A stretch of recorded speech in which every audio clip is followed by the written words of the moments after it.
On the drive to Sleah Head, just past the Dingle Visitor Center, the Fahan Beehive huts sit nestled on the slopes of Mount Dingle. The historical name for these types of dwellings is Clohan, the Gaelic word for stone. Though most historians put the date of these huts at somewhere between 800 and 1200 AD, this type of structure has existed in Ireland since 2000 BCE. 4,000 years ago. One of the most plentiful building utensils that you find here in Ireland is stone, which is why, of course, they would use stone to build these ring forts. You build with what you've got. So this is probably, they say, a single family lived here. Must have been pretty wealthy because this is a very elaborate setup.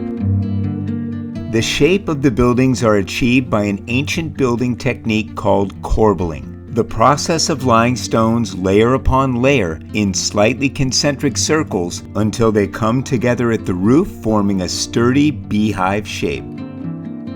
Clohans were often built by ancient hermit monks, like those on nearby Skellig Michael.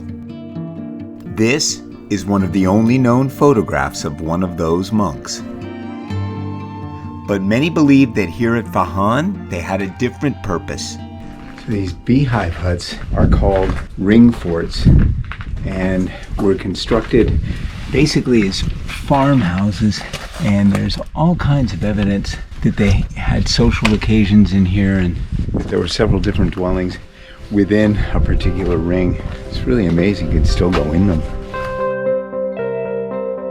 This is an extensive network of buildings with commanding views of the coastline, and there's even a few below-ground chambers to explore. There have been more than 400 clohan found on the slopes of Mount Dingle, and these here at Fahan are the most spectacular. Although it's difficult to tell exactly what each building was used for, this cross indicates this one may have been a chapel of some kind. It's also strong evidence of a 12th century post-Christian settlement. With so few established historical facts about them, it's fun to speculate. Perhaps this was a base for the podium in the church. I may be imagining things, but it seems that these little flagstones that mark the entrance to each room have a patina to them that make me think that there may have been carving or an illustration on them at one time, maybe talking about what the room was for. I don't know.